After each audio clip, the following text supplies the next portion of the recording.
Well,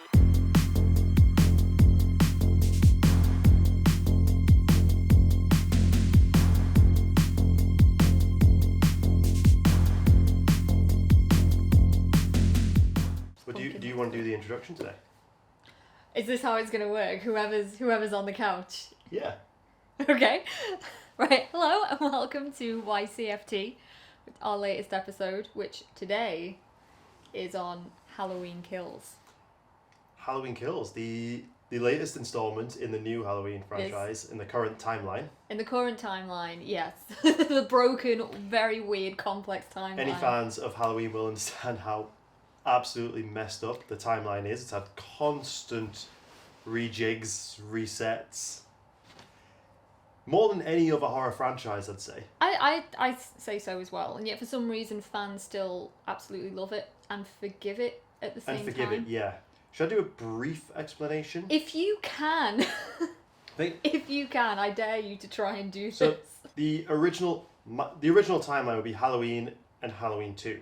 Yeah. They're moving into Halloween 3, which is part of the anthology series that just kind of stands on its own. Yeah. Obviously, well, we have another video coming out all about Halloween 3 and the attempted sequels. Then adding on to the original timeline, we have Halloween 4, 5, and 6. So 1, 2, 4, 5, 6 is that timeline. And then we have H2O, Halloween H2O, which is a direct sequel to Halloween 2, gets rid of 4, 5, 6. Mm-hmm. That is followed up by Halloween Resurrection. So there's 4 films in that timeline, the second timeline.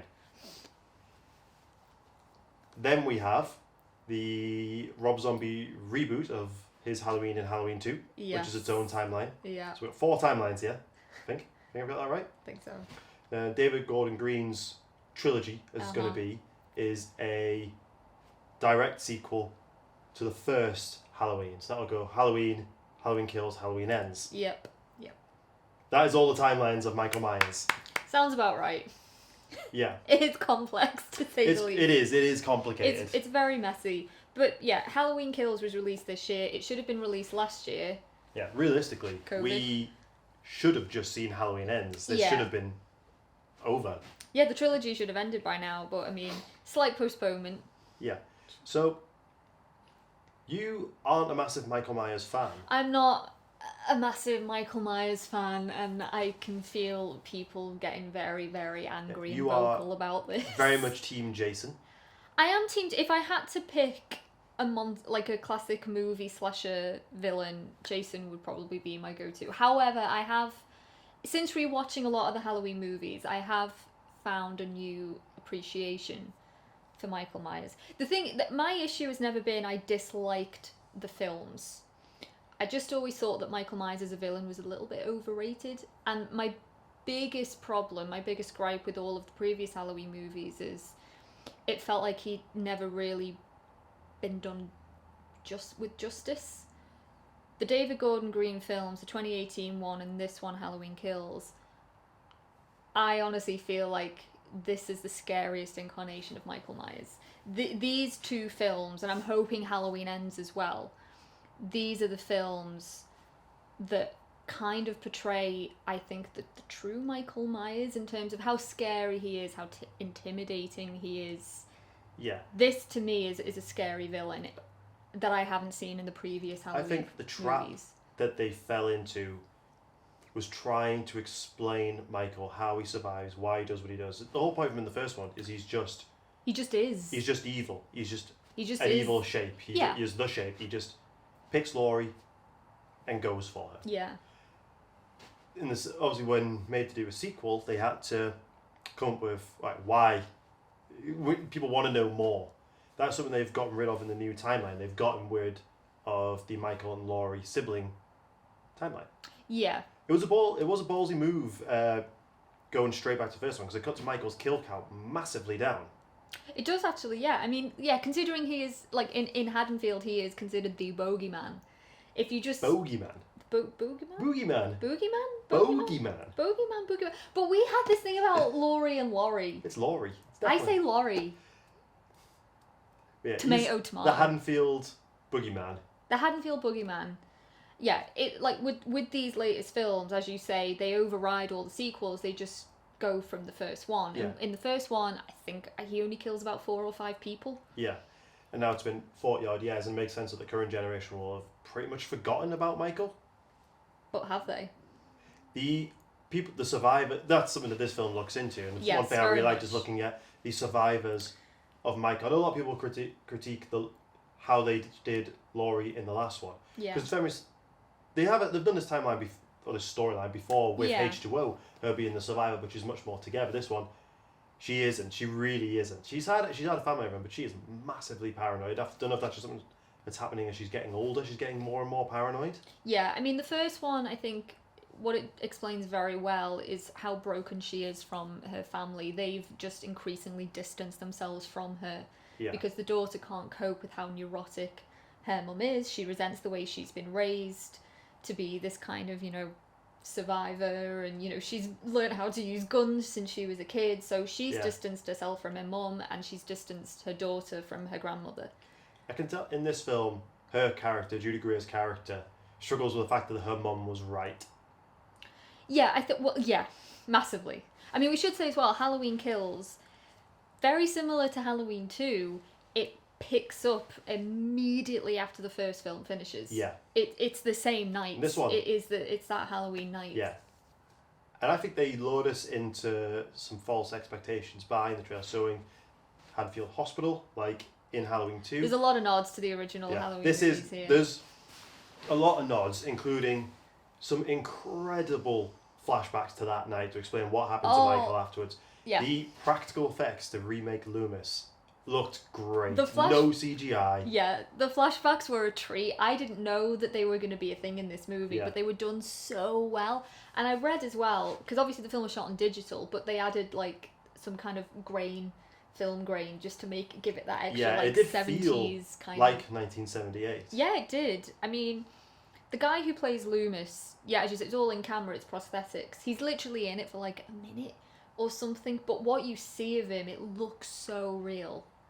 And we couldn't tell if it was an actor doing Donald Pleasance's voice or if it was just Donald Pleasance's voice. I feel like they'd it's a bit of both. I feel like anything that's, when we hear him from off camera, I feel like they've taken the sound.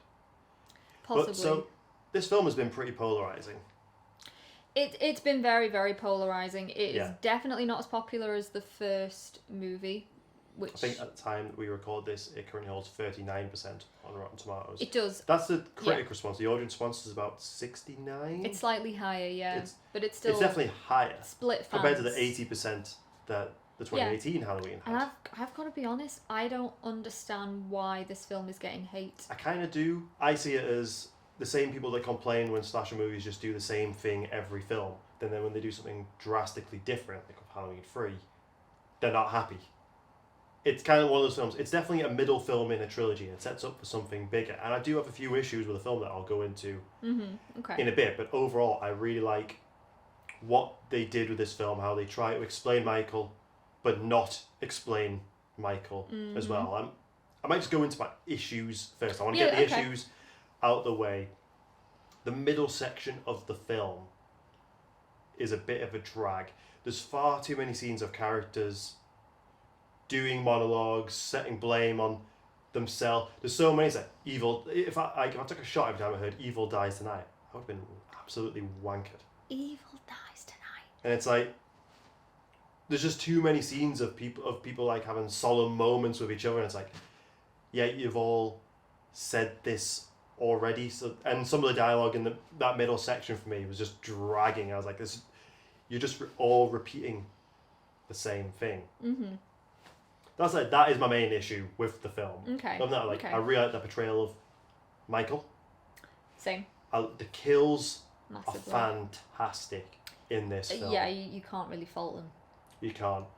And I honestly really, really enjoy the whole hospital scene. Like I said, when it lured us into a false sense of security, it's like, I know, I put spoiler warning, this is like major spoilers. Spoiler heavy. We all episode. assumed it's going back to the hospital, they're retreading Halloween 2, because David Gordon Green did say, when they were considering doing these films, they wanted to follow on from 2.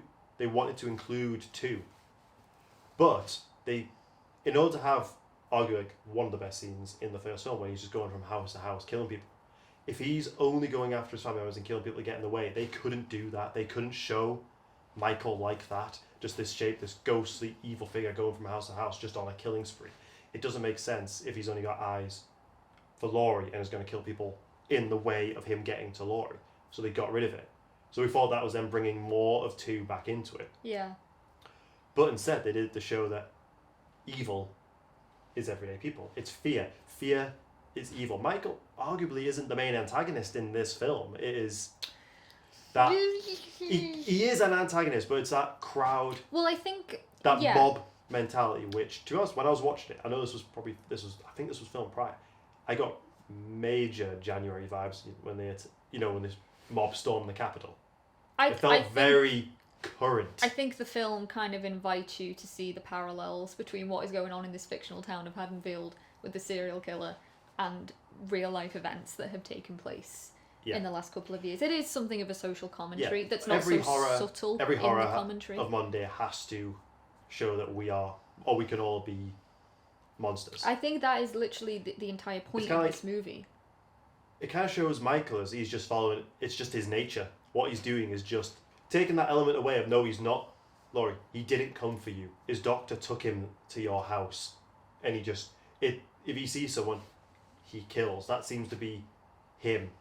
He just does what he does. He doesn't necessarily have a personal attachment to anyone in particular, not Laurie. I think it's the fact that there's a good chance he does recognise Laurie, but whether or not he can tell her apart from properly from anyone else. Well, interestingly, again, I think we should also point out in this film, Michael Myers does not have any encounter with Laurie in this film whatsoever. First one.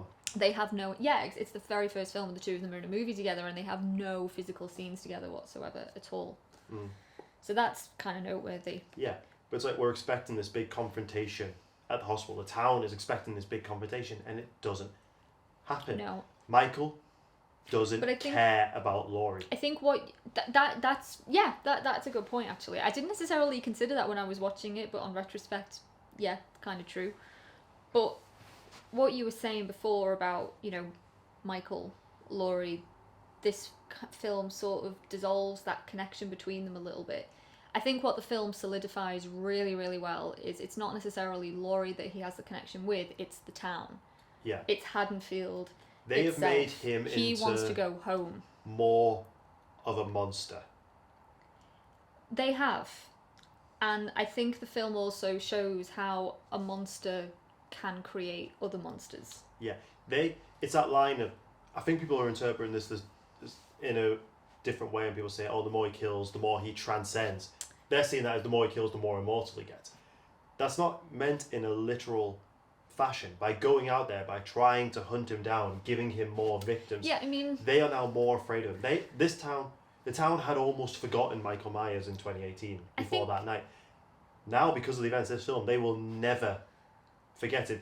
They have made him immortal. I mean, that is like a direct quote that Laurie says in the hospital, isn't it? At one point near the end, she's like, the more he kills, literally the more he transcends. And I guess you could interpret that in some kind of supernatural way. Yeah. Because let's be honest, the man does take a lot of bullets. He does. And he gets back up and walking again. Yeah. But he definitely feels pain. We've seen You that. can wound Michael. Yeah. You can subdue Michael. You just can't keep him down for very long. I love the way they try and describe him is he's a 6-year-old in the body of a man with the strength of an animal. Which is, it's totally true. Yeah. I know we had this discussion of if he's not as attached to anybody, why is he so attached to that mask? Yeah. Because it wasn't even the first mask he wore to kill. Yeah, I think it's this idea that Michael is this completely unfeeling, sociopathic, psychopathic monster that has no feeling, he has no attachment. But clearly he does. I mean, he has some sentimentality over that mask and over that boiler suit. There's a reason he goes back to those two things. Yeah, the way I see it is that first night in 1978, he has a few hours where he's free for the first time in his life since getting locked up as, I think he's 6 or 7 when he gets locked away. Yeah, I think he's 6, yeah. He has one night of freedom. He gets a boiler suit because it fits. He picks a mask. He has his few hours of killing, he has his fun, he gets captured. in 40 years, he can't do anything. To me, that was his one night of being his true self.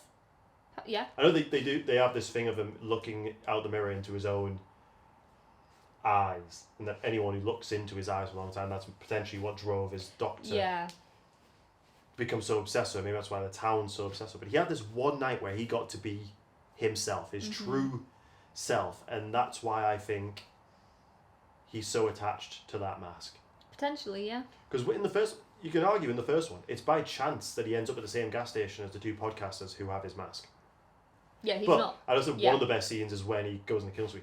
The best scene, which is from the trailer as well, it's when he takes that mask out. Oh, it's puts fantastic. It on. It's yeah, the mask like, looks great. But this is what I mean, and like the Halloween 2018 Halloween Kills, for me, Michael Myers has never been scarier than he has in these two films. Like he is a physical threat in this film. Yeah, still doesn't run, but he walks with a he does, to be fair, he doesn't passion and need a to run because fury. everyone's just going towards him. But I think should we expand a bit on the vigilantism aspect of this movie, because it's such a crucial part of the plot. They've taken elements from, I'm going to say 3 particular Halloween movies. They've taken something from Halloween 2, mainly the location to try and trick the audience, that hospital. It is the main centre point of the film is the hospital, but Michael never goes there. No. We've taken the vigilantism from Halloween 4, The Return of Michael Myers. And they expand on it greatly. I actually much prefer how it's done in this one. I think it's done really well in this one. And I'm going to say they're taking the brutality of Rob Zombie's Halloween. I think that was the same in 2018. I think he's definitely taken more from that film than people let on. Yeah, probably. He's not a monster, huge, gigantic strip, but there's a more brutality to his kills than we've seen in the past. Yeah, definitely. So I also think the mask looked great in the 2007 film. I agree with that, yeah. I mean, I kind of like the 2007 movie. So do I. Yeah. It's, going back to touching on that, actually, this film, like, what 2007 one did is we have the first half of the film following him as a kid. We learn to sympathise with Michael, but then as soon as he's free and the events of the original film kind of start, yeah, you're supposed to then, we've got this new character we have to care about, and Michael's now the monster. This film made me care about Michael a lot more, even when he's being brutal. This is something I felt really strongly throughout watching this film, is Halloween Kills, perhaps more than any of the other movies, this feels like this is Michael's movie. Yeah. Even though he's not necessarily in every scene, he's in a lot of scenes. You can feel his presence even when he's is not felt everywhere you go. I mean, he as we say, he never makes it to the hospital, but he's the one talking point of the entire hospital. Yeah. Everyone is talking about him. Everyone's gunning for him. The townsfolk are going for him. Laurie is talking about him. And, everyone is talking about Michael Myers.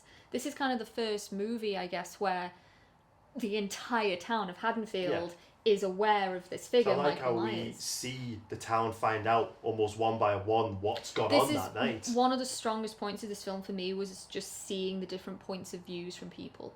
Like, you've got the survivors from the first movie. So we have Lindsay Wallace, who's back. We've got Tommy Doyle. We've got Lonnie. We've even got Marion Chambers, who's the nurse, who was with Donald Pleasance. Like, they're all back, and for a lot of the time, it's the original actors. What do you think of? Is it Michael C. Hall? Anthony Michael Hall. Michael C. Hall is Dexter. Anthony Michael Hall. I think he was a great choice. He's got like such an everyman quality about him. Yeah. In a way that obviously Paul Rudd does not Yeah, these days. Rudd. So I think he's Paul freaking Rudd. Yeah. So I think Anthony Michael Hall was a great choice. Yeah. But you've got those guys in the bar, and then you've got other just local residents in the bar who group together to try and track him down. Laurie's granddaughter. You've got the granddaughter, who has less to do in this film than she does in the first film, but that's not a gripe for me necessarily. One gripe is I think she's much less likeable. She is. They redeemed their boyfriend a bit though. Yeah, they did. I can't respect that he's in the skirt the entire He's movie. still like partially dressed as Bonnie, and she's as dressed as Clyde throughout the whole film. He's still like an ass, but I think he is redeemed. Yeah.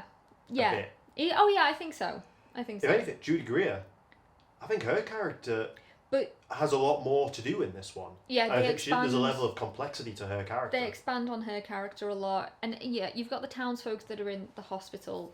You've got the two men who were, lived together in Michael's old house. I love that.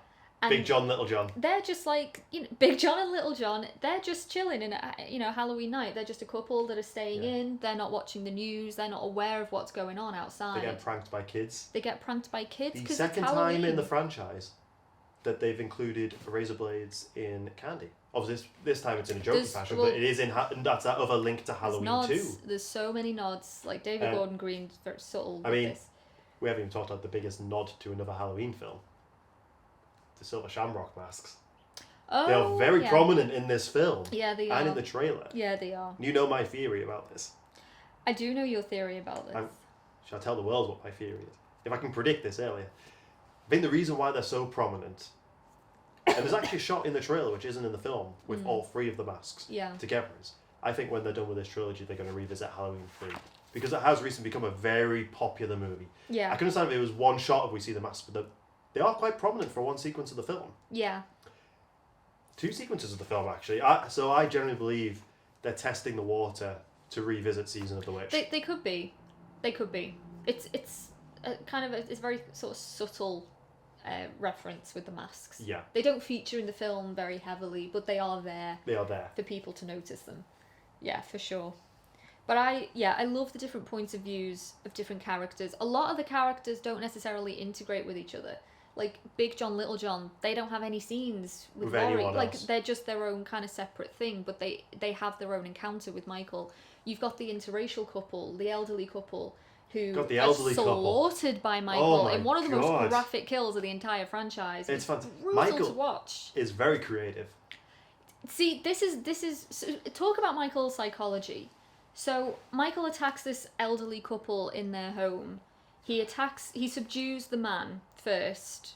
I don't know what he does to him necessarily, but the poor guy's bleeding out on the floor. He bashes his skull in through the window. He gets like a light bulb? It's a light bar. It's a light bar. A fluorescent light bar. Smashes it so it's jagged.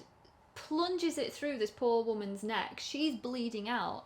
And then Michael places her in a position where she then watches Michael finish off her husband. Yeah, who is well and truly dead before he does more. Oh, it's complete overkill.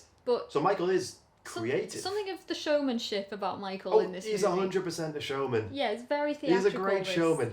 But yeah, I think that looking at a lot of the critiques of this film, that seems to touch on what some people dislike about it, that there's not a lot of coherency in the film. They don't like how there isn't necessarily a plot, even though I would argue there is. I think it perfectly. I usually have an issue with middle films, a film that's just made the setup, but I think it does a really good job of trying to explain the town's relationship with Michael. Which has never been done before. And not really. I think not in this level of detail. Up perfectly for a final showdown. I think it does. I mean, some people... Look, it's got the misfortune of being the middle of a beginning and an end. Yeah. For a lot of people, this is just going to be filler. Arguably, it makes 2018 even better by explaining a few things. I think it expands. And I think this film's going to be looked at quite fondly when the trilogy's over. Yeah, I do too. I think it's more than just middle ground. Yeah. I think this expands on Michael.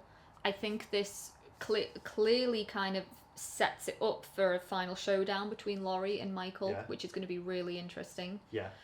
This also proves that no character is safe. No character is safe in this film. This film kills off a lot of characters that we were introduced to in the first film. It kills off a lot of original characters from the first film. Yeah. One thing I also really like is, I know I just mentioned before the town's relationship with Michael. It's that particular scene where Judy Greer has his mask and said, come get your mask, to lure him away. The town, they could have got him at any point. They could have started their attack. They waited. They don't care. This goes back to us. They don't care about the man behind the mask. They don't associate. They don't know that face. They know that mask. They wait for Michael to put his face on. That is who they are scared. They are scared of. I think it's a great showdown. And again, it's not. I would love to see an extended version of this film. I heard a rumor that they might do it for the Blu-ray release. It's not a scene that I think we've seen in the franchise before. No. With so many local residents just taking a stand against Michael. Mm-hmm. And this is kind of something that is kind of encapsulates the whole thing of this film, is that the townsfolk, they very much adopt this mentality of, we're going to take down Michael or we're going to die trying. Yeah. It's that intense.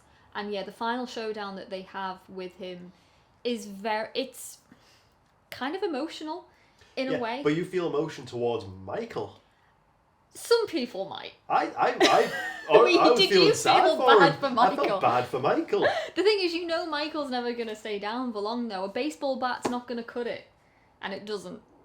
It doesn't. But I totally agree with you. I feel like that moment where he literally... They give him a minute to reach down, take his mask and put it back on. Because whether that's because they need him to put on the mask because they can't bring themselves to just start attacking an elderly looking man is one thing, or whether they just it gives them that like extra bit of adrenaline that they need to finally do it. Yeah. But it's a great kind of final moment between Michael and so many key people. What's the name of the guy who plays Michael in this one? James Dew Courtney, who is phenomenal. He is phenomenal. Nick Castle did return for some scenes, and he does a lot of the breathing. So Nick Castle, I tried to Google where Nick Castle was in this film, and from what I can tell, I don't think he's in too many scenes. It's mainly the breathing. I think because he is significantly shorter than James Dew Courtney I think some of the walking scenes when he's not got the mask on from behind, I think that's Nick Castle. It could be, yeah. I mean, Nick Castle is 5'8", and James Dew Courtney I think is well over 6 foot. Yeah. So there is a significant height difference. So I don't think Nick could play him realistically in too many scenes. I know he does a lot of the breathing noises when he's got the mask on, which I love that. We've got to talk about one of the biggest moments in the film, the hospital mob chase. It's horrific. It really is. I was tearing up as I was watching it. I think just again because you can relate it so easily to real world events. It's like, I know we're watching a film and this is cinema and it's fantastical, but it's like, no, people did this. This is not. Is it that far off the mark from being real? No, I said because we have actually seen people do this in recent memory. So basically, this is the scene in a film where Michael Myers has killed a ton of firefighters at this point. He's gone after some of the townsfolk, and Haddonfield has had enough. They've had enough, and they want to take a unanimous stand against Michael. It's just against the wrong... Police have lost control at this point. They can't calm the mob. And if you remember in the first film, Michael escapes because the bus he's being transported in crashes. But he wasn't the only convict that escaped that night. There was another guy that escaped, and this poor guy... Say poor guy. Like, he's clearly kind of mentally... Yeah, but we don't know if he's actually a criminal. No, we don't. But he's roaming the streets. He's clearly petrified. He's ended up in the hospital. He's asking for help. And people mistake this guy as Michael. Because they don't know what his face looks like. They don't know what Michael Myers looks like. They've only seen the mask. So they chase him through the hospital. Judy Greer is begging people to stop because she knows it's not Michael. Laurie catches a glimpse of him and she tries to tell the crowd it's not Michael. They do not want to listen. They just want blood. One sidebar. I really like how Laurie isn't just miraculously able to get up after her injuries. No, Laurie... She jabs herself, she gets ready. But one knock and she is out for the count again. It's a bit... I like that realism that you can't just get up after a knife wound. Talking about nods to the first films, I mean, Laurie is pretty inactive in Halloween too. She doesn't really... Which, like I said, realistically, she would be. Similar, but it's similar to this as well. So again, I think that's like another little connection he was making. But ultimately, this scene with this guy, they chase him through the entire hospital. Judy Greer tries to help him, but she loses control. And the poor guy only sees one way out and he jumps from the hospital and he dies. That's why I think the town is a true monster. I think film, and that's why I think a lot of them kind of deserve what they get. Well, I think they've been turned into monsters. Yeah, they make bad decisions by their own fear. Their fear turns them into monsters. That's what Michael is to them. It's their fear. They make him more of a monster. Their anger, their fury, and their hurt has transformed itself into this ugly need for vengeance. Mm-hmm. And yeah, unfortunately, it just ends in a very tragic way. And even though in the end, you know, with that showdown again with Michael, they do finally like get their target. They get who they do get him. Just can't kill Michael Myers. No, I said by the end, I wanted Michael to win. Well, I mean that showdown. It's not the final scene in the movie. No, it isn't. Let's not spoil. It's a big moment. It's a big moment. Yeah. But. Yeah. As people can probably tell, we enjoyed this film. I thought it was great. I think it's a fantastic sequel. I think it's one of those films that's going to be looked on more fondly in the future. Yeah, I mean, I was saying to you, like... Oh, one thing I forgot to mention, the score. The score score is with great. John Carpenter is back Yeah. doing the score again, and it's Score's very honestly, it's good. like the best. Like, I really liked how they did the score in 2018. I want this on vinyl. I want that score. It's so good. I also kind of like, literally the very opening of the pumpkins. Yeah. Like the classic Halloween opening. You've got the score. You've got the pumpkins. Pumpkins on fire, but there's multiple. I think that's meant to represent the town. It's the mob. It's the mob. It's the mob burning with anger. Yeah. For what this guy's done. It's very good. I really like it. It's for me. It's very kind of. It makes you nostalgic for the first film. Yeah.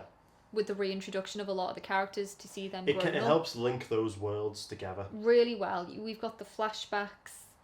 I can't like stress enough how much this film and 2018 does Michael justice. Yeah. Like, and I like even the better introduction than of Carpenter did it. Yeah. Like, I like obviously Carpenter's. It's a thing with a lot of early Carpenter's things. Like, okay, I saw last night with The Hills Have Eyes. Really, yeah. A lot of these type of films that have Carpenter involved. Wes Craven. These directors that when they are massively involved with the reboots, they want these new directors to do things that they couldn't back in the day. Yeah. I think ultimately when you've got a movie like a Halloween film, and even though it's kind of its own sort of separate trilogy, it doesn't take into account previous films to a large extent, it's still very difficult to do something different, to deliver something different. Yeah. And I think this film did something different, and it did it very well. And it's potentially getting punished for it. Yeah. As I've talked to people who both like it and dislike it. Yeah. Again, kind of similar with the Malignant one. If you look at Facebook, apparently no one liked it. No. But when looking at this film, like, it doesn't appear consistent as to why people dislike it. There's not, like, one common denominator. People just dislike it for different reasons. My friend I was speaking to literally last night about it, he loved the kills. His main thing was he didn't like the plot of the dialogue. I can understand the dialogue side of it, because that's my issue with the monologues and the moping around. But I think people's issue isn't with Michael. No. In this one, which with previous sequels, that usually is people's issue, is how they represent Michael. This film is Michael's movie. Yeah. Even if he's not, almost not the main centre point. No, I'd say in 2018, Laurie and her family are more of main characters. Mm-hmm. This film feels like this is Michael's film. In so many ways. And I like the introduction of, ambiguous morality, what it does to people, what fear and anger can do to people. It can turn you into monsters. I love the portrayal of Michael in this film. I loved how, from the get-go, important characters were killed off. So no one is safe. Is Laurie safe? No. In the third film? She has died in the franchise before. Twice. She has, yeah. So she is definitely not safe. And she's got less and less to lose now. Yeah. As we go into the third film. So, yeah. Should we wrap? I do recommend it. It's gory. It really ups the gore from the first. Yeah, it's great. It's absolutely from 2018, and I like it. I want to own it, and I will rewatch it. Probably not as much as 2018, just because the gore is like very intense, and it kind of hits you emotionally a little bit more than 2018 does for me anyway. But yeah, I think it's a great film. It's a great addition to the franchise. I'm very, very excited to see Halloween ends now. I am. I can't wait to see how this story ends. I can't wait to see David Gordon Green move on to do The Exorcist next. I forgot he was rebooting The Exorcist. It's not really. He's doing the same thing. He's doing a sequel trilogy. Oh, is he? Yeah. So this is going to be his thing now. I kind of like Exorcist 3. I've literally only seen the original one. I've seen the original one and Origins, which it's got a great jump is scare. awful. Yeah. I don't know why I watched it. It was on Netflix and I just watched it. Yeah, David Gordon Green's career is set. Yeah. I hope he stays in horror. I think he will. I think he's got pretty good. Yeah. Him and Danny McBride helped write the script. I can see some of his writing in there. Again, his edition in 2018 surprised me. Danny McBride? I mean, I just know him as the guy from Tropic Thunder, so I don't know how he kind of wangled his way into horror, but yeah, it works. Yeah, because he wrote it as well. Yeah, he did. Him and David wrote it. Yeah. So yeah, that's. I'll take it. It's a good film. Oh, I think it's great. Apparently, isn't for everyone. I think we can really see good. we both can and can't see the criticisms of it. Yeah, I think it's a film you need to go see for yourself. Yeah, I'd say it deserves to be seen in the cinema. Yeah. I think. Yeah. Just for the score alone. Yeah, I would like to watch 2018 and this one back to back. Yeah. I'd say we do that before Ends comes out. Yeah. 100%. And that can easily be done. And then I want a nice little... I hope they bring out a box set of 1978 through to Ends. Like the four, since they are all one story, those 4 films in a nice little Blu-ray box set. Yeah. I think would be very nice. So yeah, thanks for tuning in. I haven't commented at all on the fact that I am in the beanbag. No, we thought we'd confuse you all today. Just mix things up a little bit. I wanted a David cam. Yeah. This time instead of Sam cam. Yeah. I think it's my turn. You're not actually Sam, and I'm not actually David. We did just swap places. So yeah, we'll see you in the next video. Bye. Ciao.